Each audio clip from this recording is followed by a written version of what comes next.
You're listening to The Phillip Jordan Show.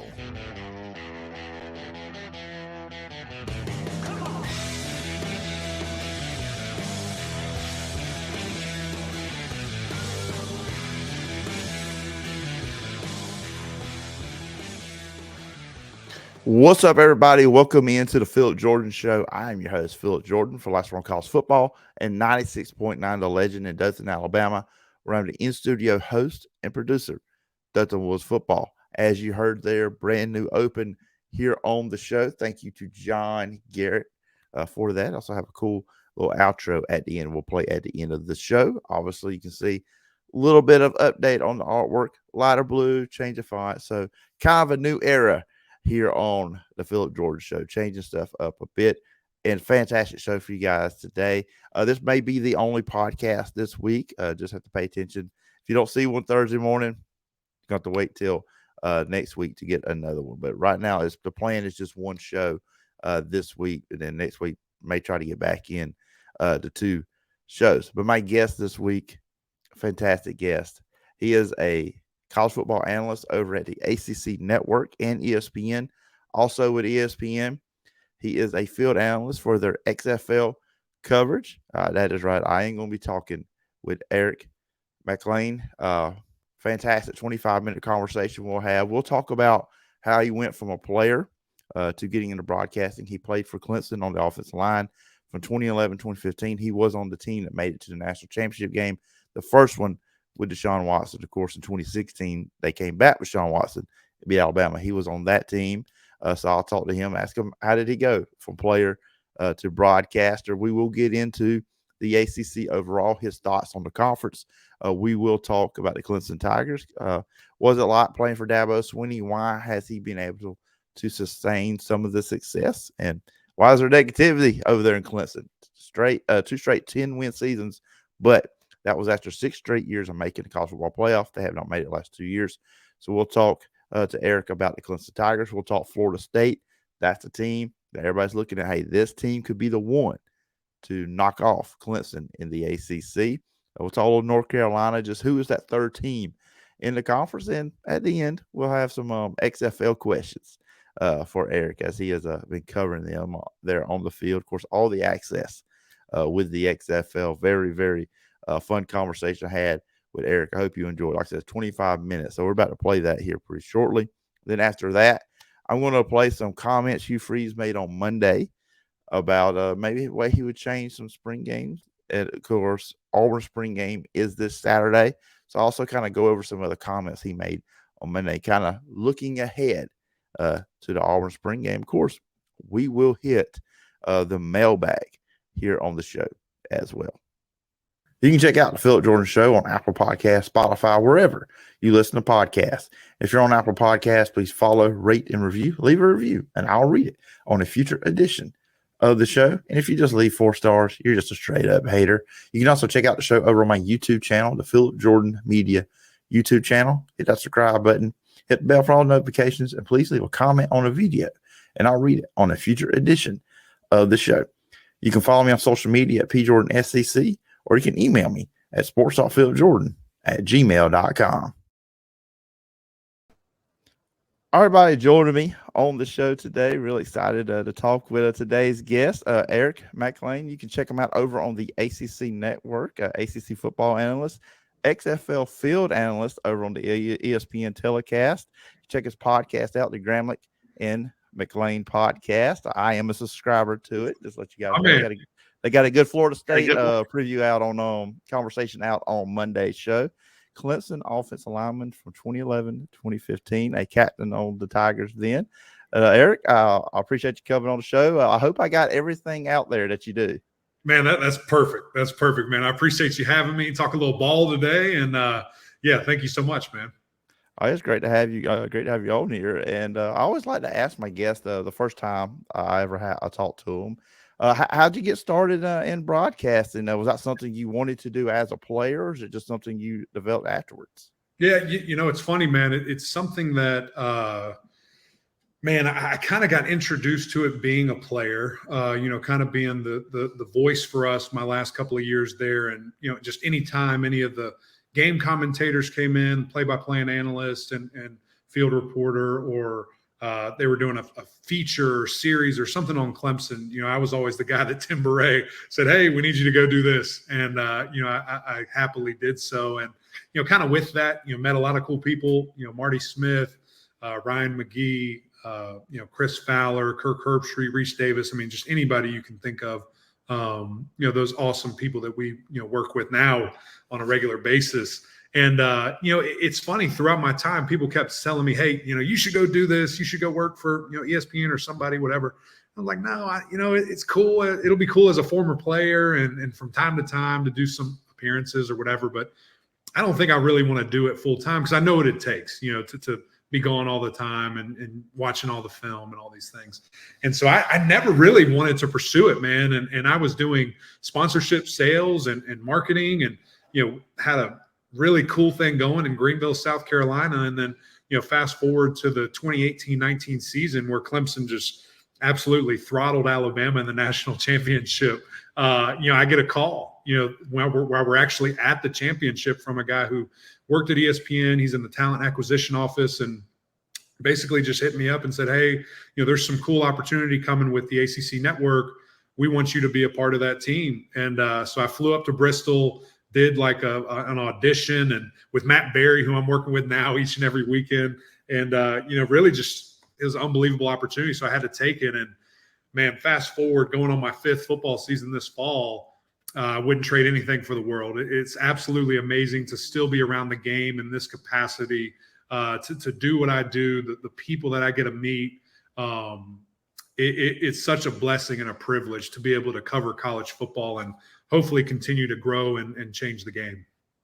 Yeah, absolutely. And I'm sure a lot of my Alabama fan listeners love that, you ranking that up. For them. I use the Clemson success of Alabama to keep the Alabama fans humble. Since I'm here in Alabama. Glad I can add to that for you. But yeah, it's all good. It's all good. They'll be all right. Over there in Tuscaloosa. Looking at just the ACC overall and kind of jumping to Clemson, Florida State, and just some other stuff. Just I look at the conference and everybody talks about the SEC and the Big Ten, what they're doing, but the ACC is, I feel like, has some solid programs when it comes to football. Sure. When you look at this conference overall, where do you see it at? Yeah, I think, still behind the SEC and behind the Big Ten. I think right there with the Big 12, I think above the Pac-12.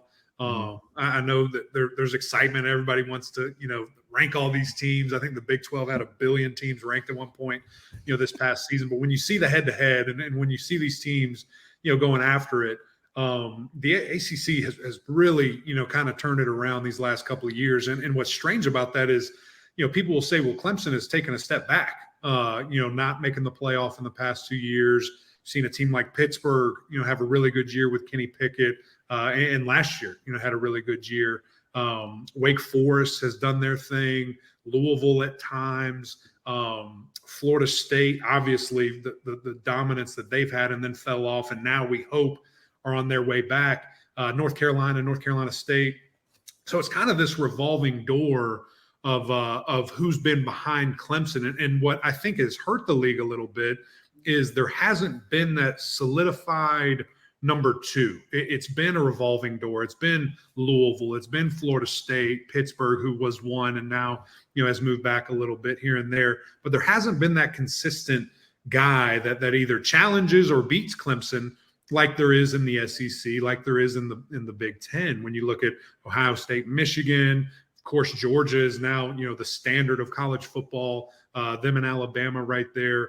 And you have kind of that cast of characters that can play for natties with Auburn and, LSU and Florida from time to time. So I think that's what's kind of been holding them back from, kind of taking that step of relevancy in regards to the national narrative. When people, want to talk about it, it's kind of Clemson and then everybody else. Well, now what I think you'll see this year is Florida State's taking those steps to be back. And they're going to have a great opportunity. I mean, they play LSU week 1 or week 0, whatever it is. That should be a top 10 matchup. And then they play Clemson later in week 4. So they're going to have an opportunity. Drake May and UNC have a really nice opportunity. And then you're going to see NC State, Pitt, and Wake Forest kind of be those guys that man, if they mess around and win some football games, look out. And then we all know about Miami, the hype train that is, that, man, if it could just get there and stay there, you feel like you're in a really good spot. So there's some really good football, man. I think it's pretty lazy when people just kind of dismiss it and don't really look into it and look at the guys, look at the draft, look at senior bowls, combine, all these different things. I know it's the SEC and everybody else, but there's some quality depth there if you really look into it. And I hope that that's on full display this year, because I think that's good for college football. I think it's good for, obviously, the conference and just everybody involved. Yeah, when I look at ACC last year and going into this upcoming season as well, the quarterback depth is really, really solid. You could argue, I believe, that it had the best quarterback depth going into last year, and it's got solid guys, now. Yeah, and what's fascinating about that is there was so much expectation from the quarterback room going into last season, and it kind of fizzled out, man. You look at Devin Leary, gets hurt, doesn't play for most of the year, who's now at Kentucky, and I think going to do really well. You see Brennan Armstrong, who was coming off a 4,500-yard season. I mean, just absolutely dominant through the air, and he kind of fizzled out. His wide receivers couldn't catch anything. He is now transferred to NC State. Sam Hartman, he did his thing. DJ Uiagalelei at Clemson, we thought was going to finally take a step, and he got better, but just wasn't quite what we thought from him. You look at Tyler Van Dyke at Miami, a guy who a lot of people think is going to be a first-round draft pick. He took a step back. So there was all these things where you're like, daggone, that's going to be really, really good. And then you had some emergence of some young guys that this year I think are going to be on full display. Riley Leonard at Duke, I think is just – I didn't mention Duke earlier. I absolutely should have. I think they're going to be on a tear. I mean, their defense is really, really physical. They've got a lot of guys back. And then when you have a quarterback like Riley Leonard, who I think is one of the dark horses to win a bunch of awards, maybe not quite the Heisman, but a bunch of awards this year, man, you can be special. So I totally agree with you. I think the quarterback position is going to be, again, really, really strong in the ACC. Talking about Clemson with them, and it always shows where you've made as a program when you go 2 years with 10 wins, but you don't make the playoff, or it's looked at what's wrong with Clemson. There are so many programs in the country that would just take that on a yearly basis.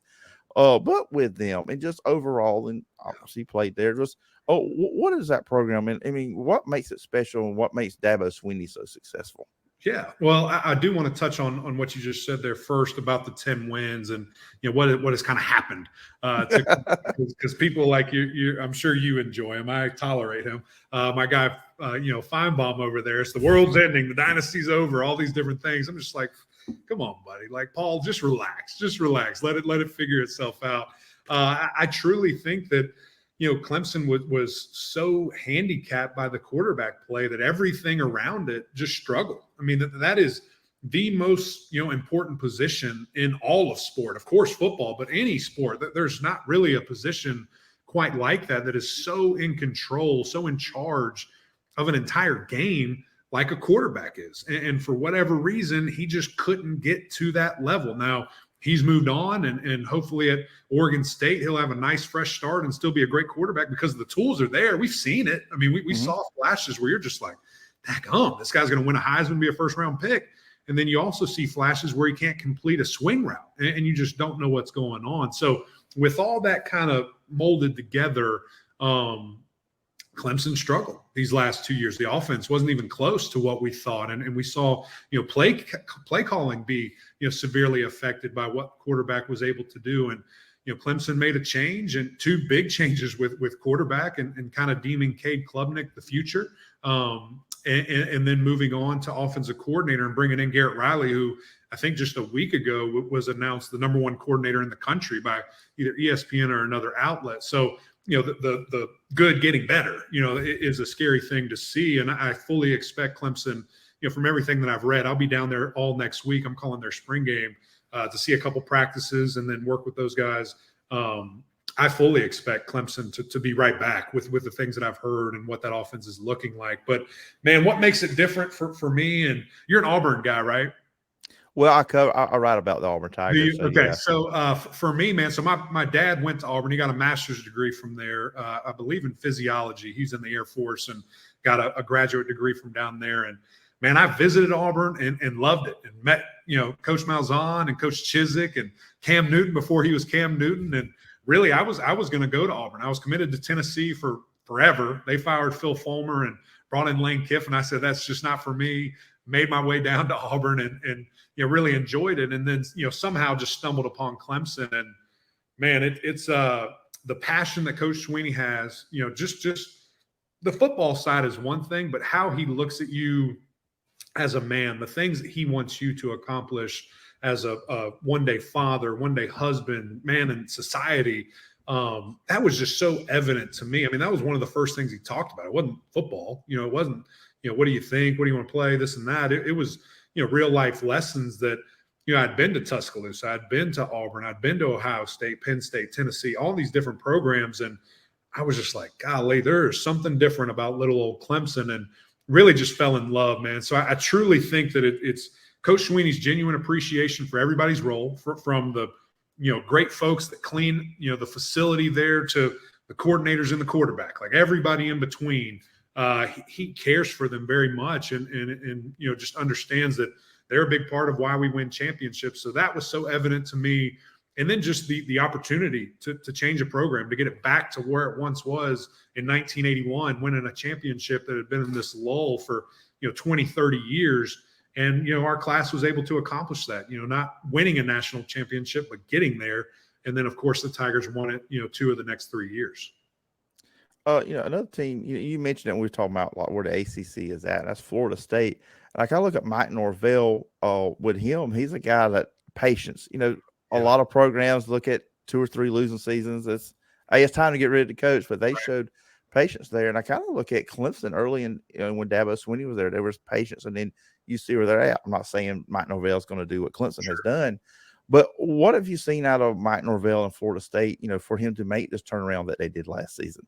Yeah, man, it was a rocky start, for Coach Norvell and COVID and just all these crazy things. And, he maybe either miscommunicated or misspoke on different things that he was doing. And then his players are calling him out saying, no, we're not doing that. And I'm just like, oh my gosh, like this is a catastrophe. Florida State's just in such a bad spot right now.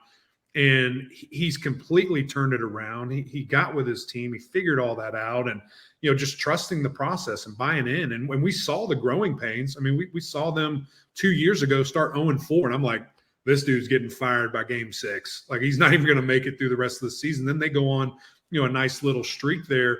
And then, of course, win 10 games last season. I mean, it's been amazing, like you said, to see the buy-in, to see the patience, the trust, and understand that, hey, he's a heck of a football coach. Let him get his players in. Let him get his system built.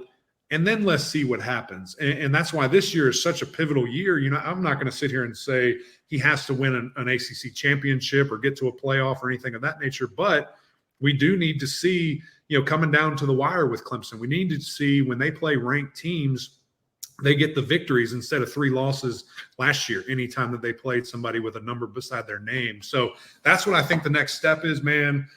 Anytime that you talk to a Florida State player, whether it's Jordan Travis, Jared Verse, or a funky old offensive lineman, when you ask them how is this team able to do it, they all say Coach Norvell and his passion, love for the players. Reminds me a lot of Coach Swinney, but very differently in how they do things. I had the privilege of going down to practice and seeing it live for myself. And man, I haven't seen too many coaches that are all into it and as passionate and running drill to drill like he is. I know he's still a young buck, but man, he's got cleats on and he's flying around and coaching his tail off every single drill. So I know the guys really love that. I actually just spoke to Jamie Robinson. That'll actually come out this Wednesday about that. And he mentions his tenacity and going from, coaching the quarterbacks and then 10 seconds later, somehow he's coaching up the DBs running all the way across the field. So he's a great man, and we're lucky to have him in the ACC. Yeah, it's just been amazing, too, watching Jordan Travis develop. I mean, he has turned into a quarterback where said, okay, he's just a runner. He's not accurate. And then you look at him last season, the accuracy, he went to 64%, doesn't turn the ball over. He seems like it is the engine that makes that team go, too. Yeah, I think he's a Heisman favorite. I think when you look at him, Drake May, and then our guy Williams out at USC to do it back to back there. I think those are the 3 that are going to be leading the way. And PFF had, him at Jordan as the highest rated player in the country last year. When you see how efficient he is, when you see the things that he can do with his arm, with his legs, I mean, that Florida game at the end of the year, that's, if you want to know who Jordan Travis is, put that tape on and you see him running around, creating, not just using his legs to pick up rushing yards, but also to escape, find guys downfield and hitting, absolute strikes, man. It's super impressive to watch. And he's only gotten more confident as the coaching staff has confidence and trust in him. I mean, we saw in that losing streak that I mentioned 2 years ago, he'd go in and it was kind of like, do this, do that, throw a screen, run a quarterback draw. And then we saw desperation. They let him throw the ball downfield. And it was like, whoa, this is a totally different looking guy. And we just saw that playbook get bigger and bigger and bigger. And he was able to handle it. So it's funny when you ask, what can he do better this year? There's a ton of, everybody can always marginally get better with footwork and timing and things of that nature. But honestly, man, he just needs to stay healthy, because I don't know how or what he could possibly do to have a better year than he did outside of those little things and maybe hitting a couple of guys here and there. But he's a great athlete and going to be a huge reason for their success this season. So, we talk about Clemson, talk Florida State. I see everybody's talking here in all season with ACC, but third team, you mentioned Drake May. He's back, but there's a lot of parts on that offense, replacing Joshua Downs, a new coordinator and one I'm familiar with, and Chip Lindsey. Just are they the third team if you look at ACC right now while we're in the spring, or is there somebody else? Yeah, I think they have to be, just because Drake May is going to be so good. And man, just to see some of those young receivers step up and guys that are finally getting their chance, and they're going to be missing two. There were absolute weapons a season ago, but we saw when Josh would go down, Drake just had to pick it up and had to figure out who's going to help him, who's he going to be able to go to. And I think that we're really going to see them flourish offensively. The key for them is going to be defense. Can they finally take a step there? That's what's been holding them back really the last 3-4 years. Since Sam Howell was on campus, their defense just could never win them a football game. And surely you can go back and look at a couple of games and say, well, they had a game-sealing interception here. Well, they had a game-winning fumble recovery here. Yeah, but come on. Like they also had to score 40, to get to that point. They had to score 65 against App State to win the football game. Like, what are we doing? So that's the side of the ball that if they can just get 2% better, 1% each day, man, they're going to be a good football team. But I look at a team like Wake, who I know they're losing Sam Hartman, but I think it's going to be business as usual. It's going to be interesting to see Coach Robert and I moving to NC State, and quarterback coming down with them, just to see what they're going to be able to do there. Duke's going to be my dark horse all year to really throw a wrench in this thing and see what happens. So it's going to be fascinating, man. I love that we're scrapping divisions in the ACC. We're going to have the two best teams at the end of the year playing in that championship and hopefully fighting for a playoff spot there. Yeah, I'm looking forward to it too. I'm all for no divisions in any conference. Let's just get the best two out there. So real quickly, before I let you go, I want to get an XFL question in or two. Just overall, what's that experience like, especially for you being the field analyst, getting to interview these players and coaches during a game? How's that experience been for you? Man, the access, the vision, the play on the field, it's been so fun, man. And I do want to start with this. It's very personal to me, this league, this opportunity, because, I was a guy, you see it right here behind me, was a captain, was a first-team All-ACC performer, was All-American, honorable mention there. I was good enough, but I wasn't good enough to stay in the NFL. I needed a little bit more development. I played tight end my whole life and then moved offensive line my second year at Clemson, and I just needed more. I just needed more time to develop, more tutelage, more reps, this and that, and it didn't exist, when I got done playing. So I had to move on. And so for me, I see myself in a lot of these players. I see this opportunity. I'm so grateful for them because, truly I think that this is good for football. I'm a football guy. How can we get the best product possible at a bunch of different levels? And this was much needed. And you look at the leadership with Dwayne "The Rock" Johnson, with Danny Garcia, with Jerry Cardinell, man, their vision, their buy-in, their support, has been tremendous. And you partner with a great, media company like Disney and ESPN. And I just hope the sustainability is a thing. And I think it will be, with the vision and everything that's in place. And then you just look at these guys and you look at the access and you look at the cameras and the mics and the on-field interviews. It was awkward at first, man, but it's cool now. And everybody expects it. They know what to do. They understand it. They understand the opportunity for them. Hey, look, if I'm a borderline guy, I need my helmet off. I need to be talking to the camera so people can know who I am. And, they've really bought into that. So the product on the field, I think, is only going to get better. Truly, I think if we could get this thing to year 3, the offensive lines will be much improved. There'll be a system in place. We might see some free agents in the NFL who get dropped, come down, play, and then get right back up. That's where I think we'll see ultimate success. If there's 4 or 5 guys per team that are moving on and getting opportunities at least, that's where you're like, okay, this is working. This is doing really well for us. And I was watching the game on Friday between Seattle and Arlington, and then I was 100% with you, and I said the whole broadcast team was it. Why didn't Bob Stoops do the onside kick play? That I was like, Seattle's hard to stop on offense. I mean, they may turn the ball over, but that's right. Outside of that, they're pretty hard to stop. So I was right there with you on that. What do you think? What was going through Bob Stoops' mind there and not doing that? Man, I guess just again, his quarterback was kind of banged up. Really Drew Plitt wasn't able to fully function. Again, and not sure what the injury was in the moment, but looking at that and trusting your defense because they were the number 1 passing defense coming into that game in the league, but you hadn't played those guys at this level and hadn't seen them, and so. I just would love to see that chance of, okay, let's do our best play. Like you have to work on that in practice. Let's, have 3-4 things that we really like. Let's call the best one. Let's have a chance because, that's a quick death. I'm a guy that I want to get it over with. I don't want this slow drag out. There's nothing we can do. And that's exactly what happened. So I hated the decision there. I also hated how slow they scored. There was no sense of urgency. The play before that, where they decided to actually kick it and not go for the 4th down there. It was just a weird ending. It was a weird ending that I just didn't like at all. So who you got this weekend?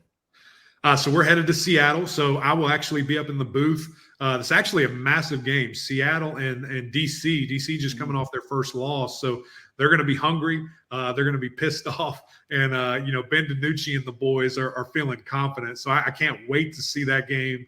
That's probably a playoff game, a repeat playoff game for the North Division. So me and old Roy Philpott, we're going to head north and head northwest and hang out in Seattle for a couple of days and hang out with the Sea Dragons. That's going to be fun. I'm looking forward to watching. I'm a football junkie. I just don't care what level I'm going to watch it. I just enjoy watching the sport. And Eric, I appreciate you coming on the show. I've kept you a few minutes longer than I said I would. Worries. But viewers and listeners want to follow you online and check out everything you're doing. Where can they find you? Yeah, man, I appreciate you having me.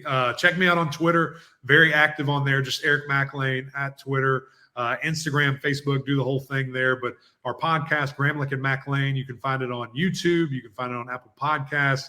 We have a lot of fun on there and have some great guests. So come check out some football this summer. Actually, we're going to be doing a big summer guest tour, not conference affiliated. It's going to be coaches, media members, some players. It's going to be a lot of fun. So come check us out all summer. All right, sounds good. Everybody go check out everything Eric is doing. And Eric, I appreciate the time once again, and I hope we can do this again sometime down the road. No doubt, my man. I appreciate you. Let me tell you about my friend Brandon Eiserman's new podcast, Talking Noles. Brandon's keeping the Talking podcast alive. Twice a week, Brandon discusses the latest news in Florida State athletics and interviews people involved with the program. Check out Talking Noles on YouTube or wherever you listen to podcasts. Now, back to the Phillip Jordan Show. All right, everybody, let's do some Hugh Freeze conversation here.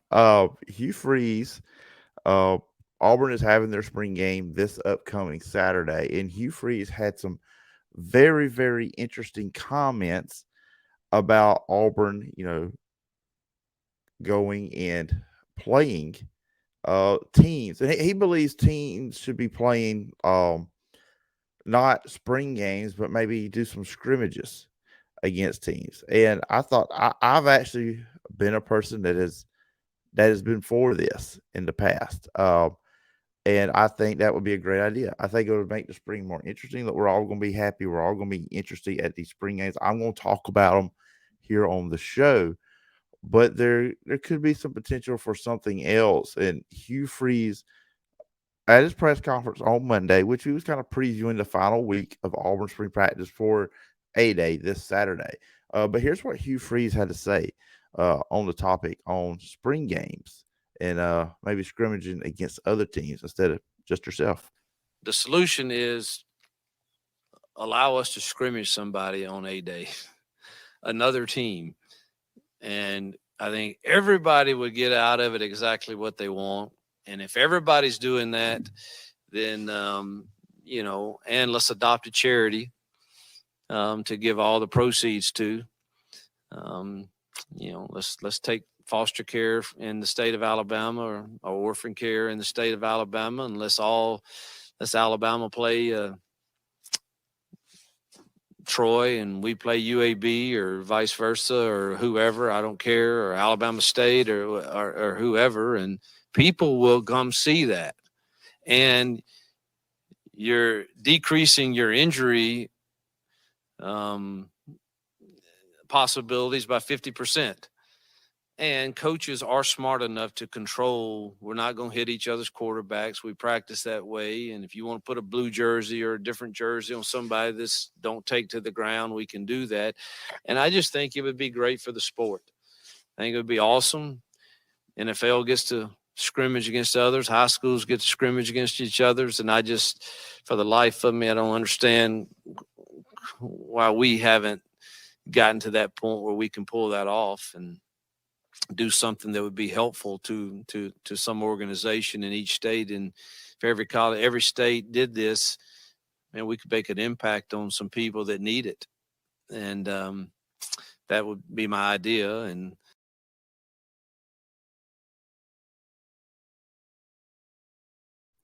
so, yeah, Hugh Freeze talked about that. That was one of the many things he talked about and was asked about when it comes to spring games. And I think people would come out forward. And he said they get Troy, UAB, maybe get South Alabama involved, Alabama State, Alabama A&M. There's Sanford, Jacksonville State as well. So those would be some schools here in Alabama you could get involved. I think it would be cool if maybe Georgia played Georgia State or Georgia Southern in a spring type game. Georgia Tech played whoever Georgia didn't play. If you're in Tennessee, have Tennessee maybe play Memphis in a scrimmage, and have Vanderbilt play Middle Tennessee State. Have one of the Mississippi schools play Southern Miss. Arkansas play Arkansas State. Florida or Florida State play like the South Floridas or Central Florida. Florida Atlantic, Florida International, teams like that. I think that'd be a cool thing to do. Teams in the Carolinas could play Coastal Carolina, East Carolina. I've been there with Hugh Freeze on that, because college football, I have never understood why that is the only level of football. You don't scrimmage against other teams. You don't do it in the spring. You don't do it in the summer. You don't do it in fall camp. The NFL has preseason games, and they do actually do scrimmage, non-preseason games, but they do scrimmage against other teams. You see it in high school with jamborees. I mean, they're coming up here pretty soon in the next couple of months, where, at least where I'm at in Alabama, we will be seeing a lot of jamborees, and it's not just one school versus another school. There may be 3 or 4 schools involved, and you could do it like that as well, I think. But I think there is, money to be made, TV revenue. You put these things on TV. I'm sure the TV networks would love it, especially during a downtime after college basketball. I know there's college baseball and college softball, so y'all jump on me about that. But I just feel like that would be a pretty cool thing for them to do. Maybe some people now, Hugh Freeze is verbalizing it. Maybe some other coaches can come out and verbalize it as well.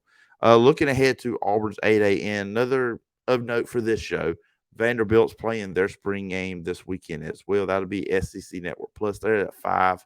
Auburn is at 1, SEC Network Plus, ESPN Plus. ACC-wise, NC State, they will be playing their spring as well. The next week, the 15th, there's a lot more spring games coming. I'm going to be in Tallahassee checking out the Florida State spring game, so that'll be a lot of fun. With Auburn, obviously the quarterback's going to be the thing that everybody's going to be paying attention to. Hugh Freeze talked about the improvement of the quarterbacks. said Robbie Ashford has improved on his pocket presence. TJ Finley just on playing within the system, and then Holden Garner on accuracy, particularly on down-the-field throws. There was some very positive comments last week about Holden Garner, how he is performing. Obviously, Robbie Ashford's been dealing with a sore shoulder, but Hugh Freeze said he's been coming along good with that. Should be good the way it sounds on him.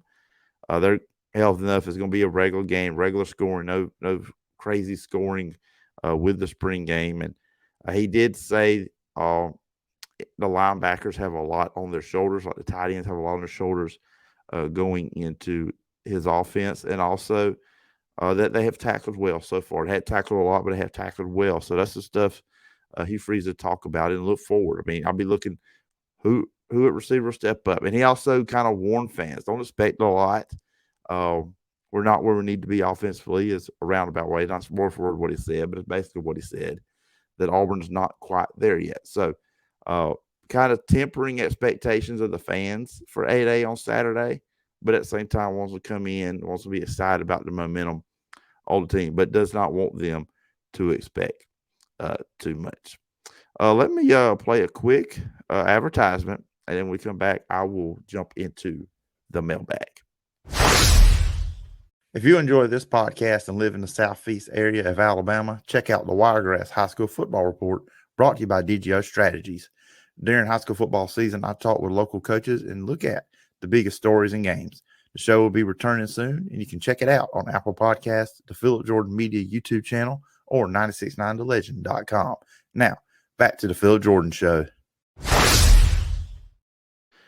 All right, so let's jump into the mailbag, and let's see what we have. Like I said, if you want to get a question or a topic idea or opinion onto the show, you can hit me up on Twitter at PJordanSEC.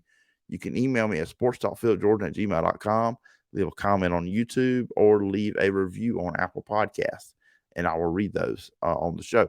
On today's question comes from Ken Maddox, who is a regular contributor on Facebook whenever I post questions. Did the input? We're going to take them one at a time. He's got actually two questions here. Basically asking, did NIL even the playing field or widen it? You know, I will say this, and this is going to sound like a cop-out answer. I think it's somewhere in the middle. To be honest, I think it has helped the smaller schools to a degree, but it's not to the point where they're competing at the higher level, like with Alabama, Ohio State, Georgia, the LSUs, the Oklahomas, the USCs. You know, Texas eventually will. I think we're going to see more benefits of that. A&M from a recruiting standpoint, I'll have to see on the field. We'll see what Jimbo and Bob Petrino have up their sleeve, but I don't think it has even the playing field at all. Maybe down the road it will, but not right now. Still the power teams, and I kind of talked about this last week. I got asked this question in a way, the same question, but I just don't think it has changed anything to that point. And the second part of Ken's question is that, and when you think Nick Saban will retire so the rest of the country can finally enjoy parity in football. You know, he not too long ago signed a new contract, I believe, through 2029. Of course, Nick Saban is not a young guy. He's in his 70s, so I don't know if he'll see the end of that. I guess it's just as long as Alabama's winning, he's healthy, he's going to keep coaching. Now, if they ever get to where they're going 9-3 and 8-4, he thinks that's where the program's heading. I think he'll go away. He'll step down. He'll retire. So I don't think Nick Saban wants to be a part of that. If he can't win championships, I do not think he will stick around much longer on that. But there's a lot of people out there wishing he would retire. But hey, look, this may tick off some Alabama fans listening to this, but Alabama's not the standard bearer right now. It's Georgia. So maybe your question needs to be when's Kirby Smart stepping down, because they got that thing going. Quarterback works out. They got talent all over that team. They're very capable if they're focused on winning 3 straight. I think Georgia, especially with still being in the 4-team playoff era. But thanks again, Ken Maddox, for that question. Really appreciate it. And I'm going to close out the show because I don't know. There probably won't be another show this week. Potentially there could be. There's a slight chance, but more than likely there will not be another show this week.